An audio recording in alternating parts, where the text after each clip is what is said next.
Ei, você aí do outro lado. Desde o início, desde sua criação, o cinema se alimenta da literatura, seja em adaptações fiéis ou inspirações distantes, como a gente vai ver no vídeo de hoje. O mais curioso, muitas vezes a gente não sabe que aquele nosso filme favorito foi baseado, nasceu de um livro. Desde o comecinho do século XX, quando o cinema foi criado, ele usa como fonte de inspiração obras literárias. E hoje eu trago para você livros que inspiraram filmes famosos e que talvez você não sabia disso. É uma listinha muito legal de filmes que até eu mesmo não sabia que eram inspirados por uma obra literária e que estão dentre os meus filmes favoritos de todos os tempos. Forrest Gump, de Winston Groom, um filme que eu não sabia, não fazia ideia, um dos meus filmes favoritos, eu não sabia que tinha sido baseado em uma obra literária. Fui descobrir ano passado, quando a Michelle, o livro chegou para ela no Scooby, ela falou, caramba, o Forrest Gump é um livro, foi ler, adorou. Eu acho que foi a tradução da Aleph, que está aí no mercado, acho que foi lançado ano passado, ano retrasado, e foi uma grata surpresa descobrir que Forrest Gump era baseado em uma obra literária, um filme tão icônico, um filme tão fantástico, uma trilha sonora magnífica. A sinopse do livro e do filme, né? O Forrest é um homem com QI abaixo da média, até na sinopse ali da Amazon está dito que ele é tido como, é enxergado pela sociedade como realmente um idiota, mas com um coração gigante, né, inocente e tal. Então ele narra sua vida recheada de eventos históricos e acasos malucos, extraordinários, tudo com muita simplicidade e humor que a gente pode ver muito bem representado no filme. O filme foi dirigido pelo Robert Zemeckis, que é um grande diretor, talvez você conheça ele também por De Volta para o Futuro. Então, um grande diretor com vários filmes famosos e grande roteirista também. O filme conquistou 6 Oscars, incluindo a categoria de melhor filme. Tem uma das trilhas sonoras mais bonitas do cinema, que foi composta pelo Alan Silvestre. A gente vai ver aqui, essa lista são filmes que eu gosto muito, foi por acaso, e que também tem trilhas sonoras fantásticas, porque eu acho que uma coisa que o audiovisual acrescenta, né, no filme, com a adaptação literária, é a trilha sonora, né, que muitas vezes se a gente pegar o livro, depois de assistir o filme e for ler o livro com a trilha sonora, a maioria das vezes casa muito bem se for uma boa adaptação. Então o filme é magnífico, a gente tem no cinema o protagonista interpretado, né, melhor dizendo, pelo Tom Hanks. No livro ele é mais peculiar do que no filme, ele tem um espírito mais questionador da cultura norte-americana que não é colocado muito bem nas telas, né? Nas telas a gente não vê essa questão satírica do livro, e no livro tem umas aventuras mais inusitadas, mais exageradas, mais malucos, como o Forrest ir ao espaço com um macaco. Isso foi tirado do filme, mas mesmo assim o filme é uma adaptação fantástica, é um grande filme. Se você ainda não assistiu o filme, vá assistir. Se você não leu o livro está aqui no primeiro comentário fixado. Todos os filmes dessa lista de hoje estão no primeiro comentário fixado no meu link de afiliados da Amazon. Você não paga nada a mais por isso e ajuda o canal. Então dá uma olhada na listinha se você se interessar por algum desses livros. Próximo da lista, Blade Runner, um livro com um nome fantástico. O nome do livro, Androides Sonham com Ovelhas Elétricas, do Philip K. Dick. Philip K. Dick, um grande autor de ficção científica, teve diversos outros livros adaptados para o cinema, mas nenhum acho que ficou tão conhecido e tão simbólico, né, quanto o Blade Runner, ou aí o subtítulo em português, O Caçador de Androides, do diretor Ridley Scott. O filme é fantástico, conta com a trilha sonora maravilhosa. De novo a gente falando da trilha sonora, porque a trilha sonora é do Vangelis, um dos meus compositores favoritos, já falecido, mas que deixou história no cinema. E o livro também é um livro muito cultuado pelos fãs da ficção científica, é um livro curto, não é um livro muito longo, e que o filme faz uma adaptação de algumas coisas, mas eu acho que a ideia central do livro está presente no filme, sim.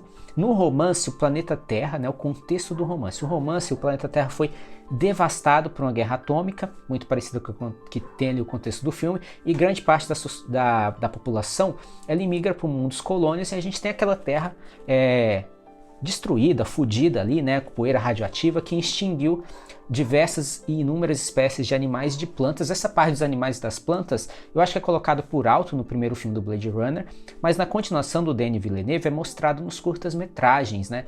Nos curtas-metragens ele aborda essa questão dos animais e das plantas, e no filme também. Gosto bastante da continuação, gosto da animação, gosto dos curtas, eu acho esse universo fantástico. Então todas as criaturas vivas dentro desse universo elas são objetos de desejo para aqueles que permaneceram ali no planeta Terra e que não têm acesso a isso, porque é privilégio de poucos ter um animal real, né? Isso é colocado no filme também. Então, para a maioria não pode pagar um espécime autêntico. Então, eles têm que ir para cópias ali realistas, né? Androides, etc. Então, até mesmo seres humanos, né? São androides, são os replicantes no filme. O Richard Deckard é o nosso protagonista. No filme, ele é interpretado pelo Harrison Ford, magnífico. Ele é um caçador de recompensas e o trabalho dele é eliminar androides que vivem ilegalmente na Terra.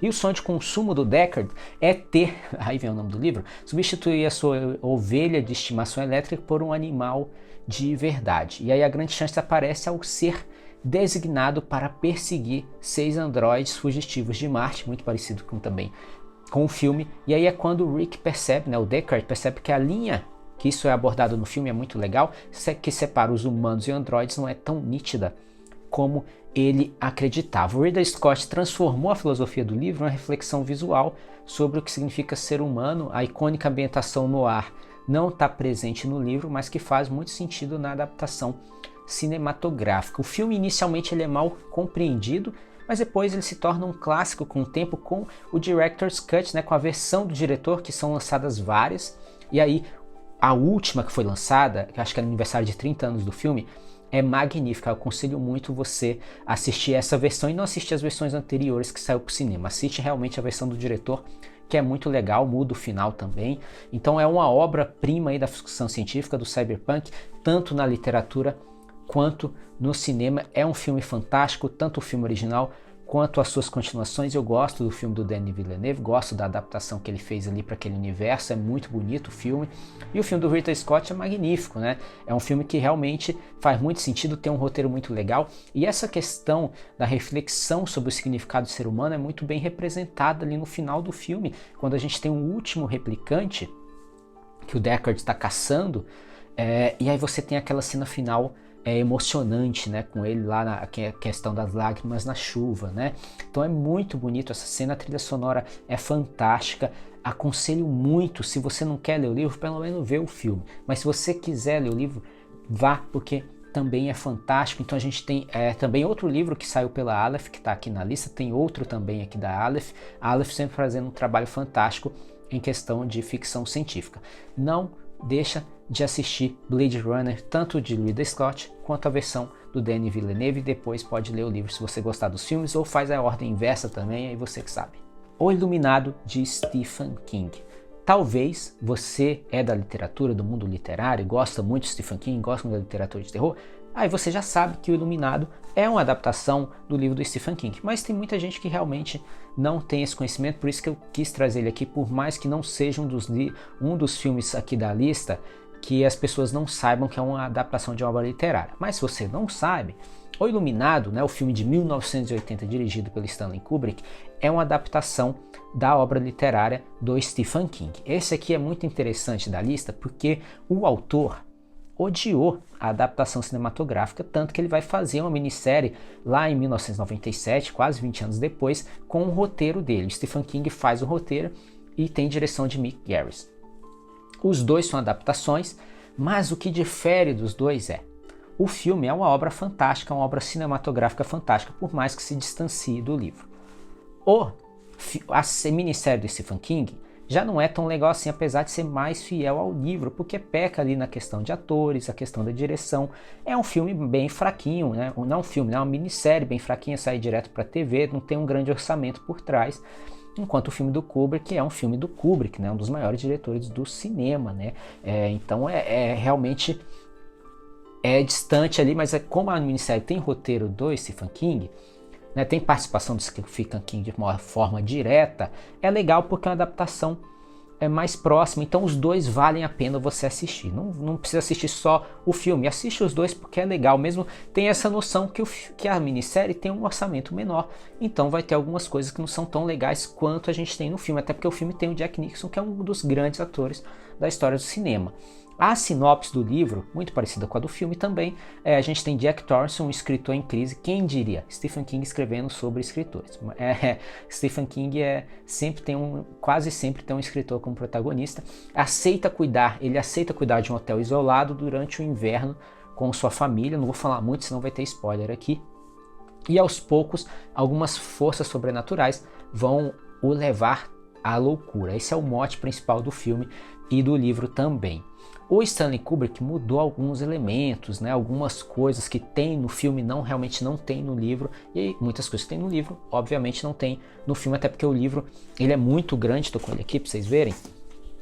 Ele é um livro grande, então tem muita coisa, muitos detalhes. O filme também tem uma certa duração, é um filme longo, mas ele não consegue colocar todos os detalhes que um livro, né, consegue fazer. Essa é a magia da literatura, a gente consegue entrar muito mais na mente dos personagens, a gente consegue ter uma expansão da história muito maior dentro da literatura do que no audiovisual. Mas mesmo assim é uma grande obra cinematográfica, um grande filme, mesmo que o Stephen King não tenha gostado muito, porque ele acaba mudando o final. Tem a questão também da representação do Jack Torrance, né, o protagonista, que é interpretado pelo Jack Nixon, e o problema é que o Jack Nixon já tem cara de maluco, então é meio que ele já é meio retratado como maluco e até meio desequilibrado desde o início do filme, e o Jack Nixon tem cara de maluco. A minissérie já vai trazer o Jack Torrance como um homem normal que lentamente vai enlouquecendo. Aí a gente tem um desfecho que é diferente, não vou falar para vocês assistirem sem spoiler, né? É um livro e um filme bem antigo, mas eu não gosto de dar spoiler nem de coisa antiga, porque você pode assistir sem saber. É muito legal quando você vê uma obra dessa sem spoiler, porque ela tem tanta coisa, tantas camadas, que é legal você descobrir por si mesmo, e aí depois você vê uma crítica, um review do livro e do filme com spoilers. Mas aqui é realmente só para introduzir que o filme é muito bom, baseado numa obra literária de um dos grandes autores do terror, que é o Stephen King, que vale muito a pena tanto ver o filme quanto o livro. E para quem é fã de máquina de escrever, tem uns closes muito bonitos da máquina de escrever do Jack Torrance no filme. Então, se você é fã de máquina de escrever, assiste o filme só pelas cenas da máquina de escrever, que também é uma protagonista à parte. O filme é muito bom, recomendo. Se você nunca viu nada do Kubrick, começa pelo Iluminado então, que é um filme muito legal. Shrek, de William Steig, ou Steig, não sei falar o sobrenome dele, não o conhecia antes. O Shrek é um dos meus filmes de animação favoritos, até porque ele é responsável pelo meu amor pela animação e por querer trabalhar com isso. No meu caso, fui trabalhar com trilha sonora, já fiz música para algumas animações e hoje faço para jogos. E o Shrek está nessa gênese, porque é um filme fantástico. Eu adorava ver os documentários do behind the scenes do filme, fantástico. E muita gente não sabe que o Shrek é levemente inspirado pelo um livro infantil ilustrado, né? O livro infantil é muito engraçadinho, tem uma questão do ogro realmente ser feio e tal. Então, a sinopse para você, vou até ler aqui direto da Amazon para falar que não sou eu que estou chamando o Shrek de feio. A sinopse do livro é: um ogro feioso, infeliz com a sua aparência, vivia num pântano até que ele parte em uma jornada para tentar encontrar a sua cara metade. O Shrek é uma adaptação livre desse filme infantil, ou desse livro infantil, que apresenta um ogro solitário e rabugento que vive em um pântano. Eu acho que tem umas questões diferentes da adaptação cinematográfica, principalmente com a DreamWorks. Além de transformar o negócio numa franquia bilionária, ela traz uma sátira, né? Uma brincadeira com os contos de fadas clássicos. Isso não tem no livro original, tá? Isso aí é uma adaptação do filme que eu acho que é muito legal, porque tem muito humor, um humor irreverente, né? Tem muita metalinguagem. Então é muito legal isso que a DreamWorks fez, de transformar o Shrek, que é um livro infantil simples, numa história que brinca com os contos de fada clássico e transformou numa franquia muito legal, né? O filme 1 e o filme 2 são fantásticos, o 3 e o 4 é mais ou menos, tem especial de Natal, vai ter o filme novo do Shrek, tem muita coisa do Shrek. Eu adoro o Shrek, mesmo o filme ruim eu adoro, porque quando você gosta do 1 e do 2, né? Quando você vê um filme, você gosta do primeiro filme e do segundo, você acaba assistindo os outros, mesmo achando uma bosta, você continua assistindo, né? Infelizmente é assim, e assim segue Star Wars, né? Jurassic Park com suas novas versões que são horrorosas. Mas voltando no Shrek, o Shrek é essa questão do herói às avessas, né? Porque é um herói feio, né? Por isso que eu acho que a DreamWorks decidiu brincar com os contos de fadas. Ele traz o príncipe lá, que é o cara bonitão, mas no final ele não é o cara legal, ele é o mal. Ele é o vilão da história, enquanto o Shrek, que é o cara esquisito, nojentão, né? Ele é o cara que é o herói. Isso também é demonstrado no livro. Vou trazer umas frases do livro que eu achei fantástico. A primeira aqui que inicia o livro é: a mãe era feíssima, o pai era feíssimo, mas Shrek era muito mais feio que os dois juntos. Magnífico essa primeira fala do livro. E desde pequenininho ele já assustava os outros. Se uma cobra bancasse a boba e mordesse o Shrek, ela entrava imediatamente em convulsão e morria. Eu não encontrei a versão em português do filme, eu vi que tem uma versão em português do livro. Eu vou colocar no comentário fixado, no link da Amazon, a versão em inglês, para pelo menos você ver as imagens. Não é para você comprar, é para você ver as imagens, para você ver como que o Shrek é desenhado de forma horrorosa, tá? Aí você olha lá no link da Amazon, ou procura no Google, só colocando o link para facilitar para vocês. Como treinar o seu dragão, de Cressida Cowell. Acho que é assim que fala o nome dela. Como treinar o seu dragão, também aqui uma animação da DreamWorks, uma das melhores animações de todos os tempos, é uma trilogia fantástica, eu gosto, os 3 filmes são muito bons, o primeiro, é claro, é o melhor de todos, foi inspirado em uma série de livros infantis de mesmo nome, escrita pela Cressida Cowell.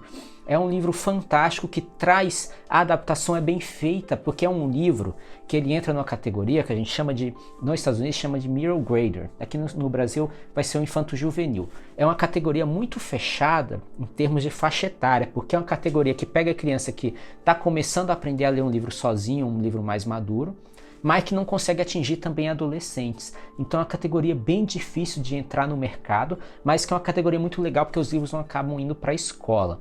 Então, Como Treinar o Seu Dragão entra dentro dessa faixa etária e é uma adaptação que consegue agradar tanto adultos quanto crianças. É muito legal, muito tocante. A trama central, tanto do filme quanto do livro, é a questão da relação improvável de amizade entre um menino viking e o monstro que eles tentam caçar, que é um dragão. O livro é narrado em primeira pessoa, pelo soluço, né, como se fosse um relato. E essa questão do Viking, toda essa questão dos dragões, é tudo realmente bem parecido com o livro. A DreamWorks acaba expandindo a história, adiciona mais elementos visuais e narrativos, mas o essencial tá lá, que é essa improvável amizade que eu mencionei entre o jovem viking e o dragão. É um filme muito legal, uma narrativa infantil, que se você é adulto eu aposto que você vai gostar. Trilha sonora, vamos mencionar a trilha sonora porque a trilha sonora é fantástica, uma das melhores trilhas sonoras do cinema, que é do John Powell. Eu estudei muito a trilha sonora do primeiro filme, porque para mim ela é grandiosa e ela acerta em cheio tudo que ela precisa dar suporte ao filme, que é maravilhoso. Se você não assistiu, vá assistir a trilogia da animação, que é muito, muito boa. O Poderoso Chefão, de Mário Puzo. Olha essa capa aqui, edição da Record, muito legal, né? Olha que isso, é um tiro, cara, é muito bom. Muito legal essa edição, recomendo essa edição. Tem outra com edição com outra capa mais sem graça, acho que é com a capa dura. Essa aqui é muito mais legal, com tiro na capa.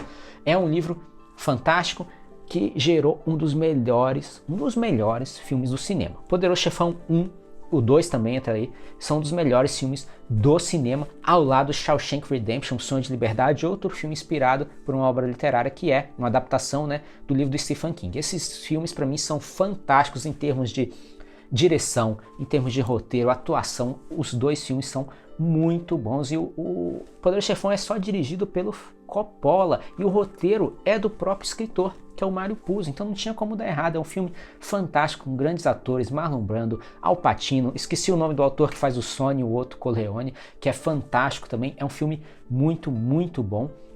Mário Puzo é um grande escritor, não só de livros, mas também é um grande roteirista, né? Ele que escreveu o primeiro filme do Super-Homem, do Christopher Reeve ali, da década de 70, e é um grande filme também. Ele fez tanto o roteiro Super-Homem 1 e o Super-Homem 2, então é um grande escritor, um grande roteirista que se alia a um grande diretor para fazer essa obra-prima do cinema. O Mário Puzo, essas histórias desses imigrantes, né, esses autores ítalo-americanos, elas são muito em boa parte baseadas nas suas próprias experiências, assim como Sopranos é baseado ali na infância também do que o diretor e criador do Sopranos viu. O Poderoso Chefão também é assim. O Puzo baseou-se em parte em sua própria experiência como filho de imigrantes italianos em figuras da máfia real ali de Nova York para criar os personagens e o enredo. A sinopse do livro, se você vive em outro planeta e não sabe o que é Poderoso Chefão, a história da família mafiosa Corleone, comandada pelo Dom Vito Corleone, interpretado pelo Marlon Brando, e a transição de poder para o filho Michael Corleone, que é interpretado pelo Al Pacino. O filme é fantástico, eu assisti Há 2 meses atrás a gente assistiu a trilogia completa. Aconselho muito você ver o 1 e o 2, que são grandes filmes, são filmes muito bons mesmo, você vai se surpreender. O Coppola e o Puzo trabalharam juntos no roteiro, como mencionei. O livro é mais melodramático, enquanto o filme refina e humaniza mais os personagens. Se você não viu, vai ver. Não precisa assistir o Poderoso Chefão 3, é que ele é bem fraquinho mesmo. Mas o 1 e o 2 são fantásticos. O 3, o problema do 3 são os atores. E talvez um pouquinho da direção. O filme é meio arrastado, não funciona muito bem. Mas o filme 1 e 2 tem um ritmo muito legal. É um marco do cinema, vencedor de 3 Oscars, incluindo o melhor filme, e listado entre os melhores filmes de todos os tempos. Então, aconselho muito tanto o filme quanto o livro do nosso querido Mário Puzo. Como estou mencionando muito a questão da trilha sonora dos outros filmes, vale mencionar aqui no Poderoso Chefão também, porque a trilha sonora do Nino Rota, né, que é um grande compositor italiano, ela é fantástica, porque o tema da família Corleone, né, o tema ali da máfia, ele toca em todos os pontos do filme em diferentes iterações. Ele tem as mesmas notinhas, presta atenção no tema da família e como ele aparece nas cenas de ação, nas cenas de drama, até nas músicas mais de brincadeira ali, mais estereotipadas da música folclórica italiana, aparece o tema. Então é muito legal você prestar atenção na trilha sonora desse filme, porque é o que a gente chama de tema e variação. Então ele pega o tema e ele coloca no filme todo para você ter aquela sensação de imersão, que você está realmente no mesmo lugar,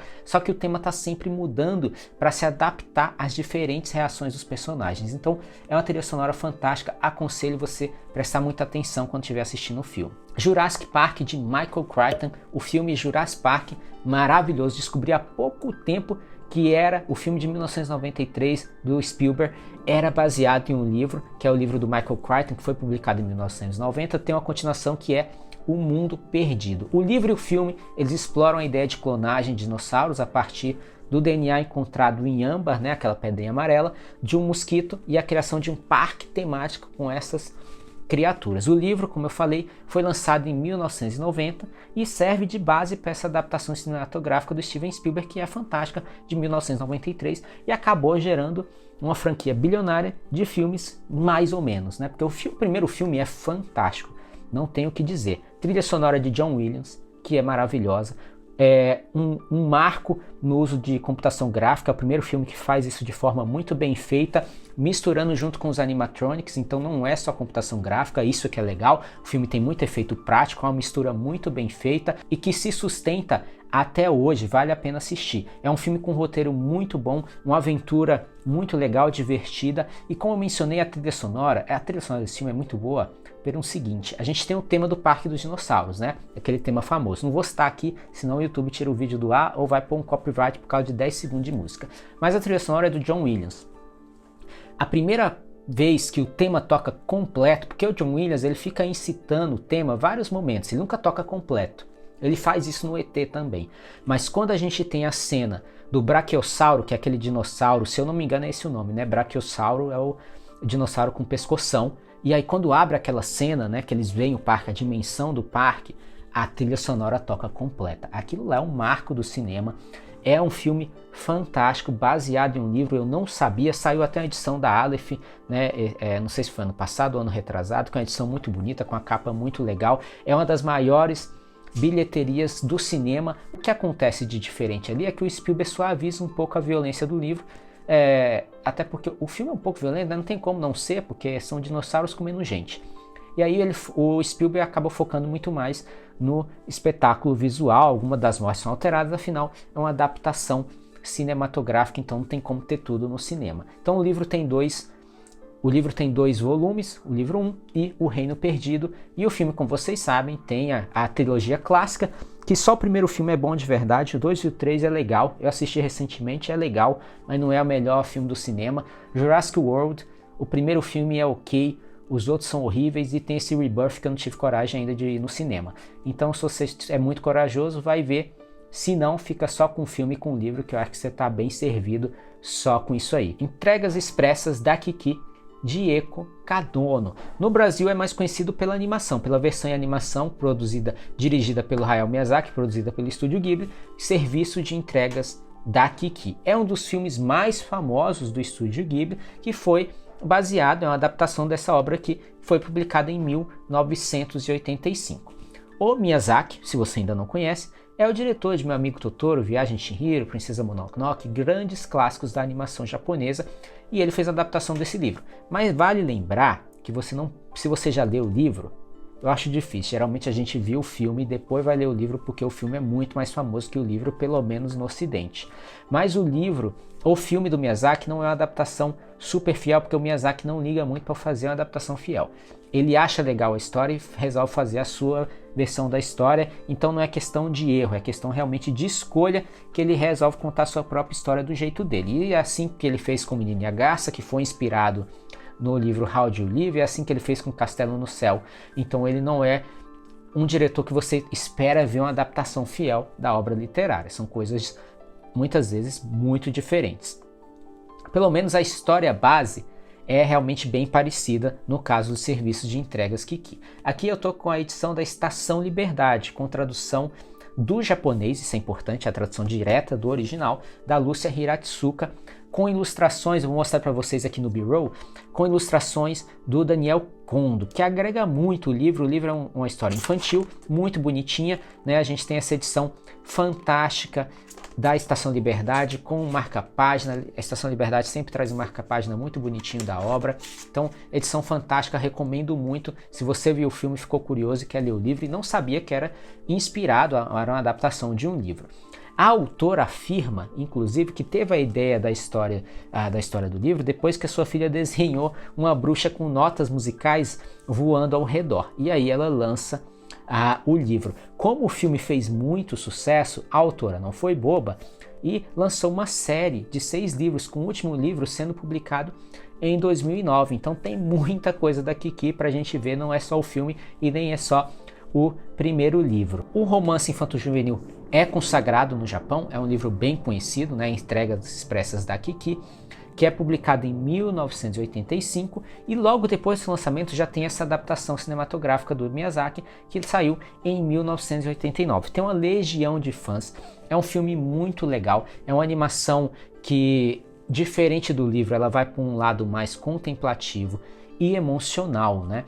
A gente tem a questão, né, importante no livro, que é o tema central do livro, que é esses romances de formação, né, o coming to age, que eles chamam, que é tipo O Alquimista ou Pequeno Príncipe, que são livros que mostram How Do You Live, que inspirou o Menino e a Garça, que são livros que tem mostra o adolescente se transformando em adulto, né? A questão da maturidade na adolescência ou da criança se tornando uma pessoa mais responsável. Então é muito legal, adoro esse tipo de história, esse tipo de romance de formação, acho muito, muito legal. Ele foi um sucesso absoluto no Japão, porque tem muita delicadeza, tanto no filme quanto no livro. Kiki é uma jovem bruxinha de 13 anos com seu amiguinho gato Didi, que, como parte da tradição do contexto bruxo do filme, deve passar um ano sozinha em outra cidade. E aí ela abre um serviço de entregas aéreas, né, nessa outra cidade. É um filme muito bonitinho, muito legal. Esse livro está na minha lista para ler esse ano, porque eu fiquei muito curioso depois que eu descobri que era uma adaptação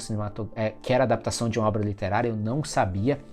A trilha sonora, vamos falar da trilha sonora desse filme também, porque ela é fantástica. A trilha sonora aqui é do Joe Hisaishi, um dos maiores compositores de todos os tempos, um dos meus compositores favoritos. Ela agrega muito à história e com certeza eu vou ler esse livro aqui com a trilha sonora do lado. Se você gostou dessa lista de livros, quer ver um outro vídeo parecido com esse, onde eu trago filmes famosos, ou filmes nem tão famosos assim, que são inspirações em livros, em obras literárias, deixa nos comentários. Você já conhecia algum desses livros? Comenta aí também se você conhecia algum desses livros, já assistiu algum desses filmes, ficou curioso para assistir algum desses filmes ou algum desses livros? Comenta aí também. Se você gostou de algum desses livros, mas ainda não tem na sua estante, não esquece de olhar no primeiro comentário fixado o link de afiliados da Amazon. Você não paga nada mais por isso e ainda ajuda o canal. Então, vai lá, dá uma olhadinha na lista se você gostou de algum desses livros e compre pelo nosso link. Gostou do vídeo? Não esquece de curtir e se inscrever no canal para mais vídeos como esse, que a gente fala de literatura,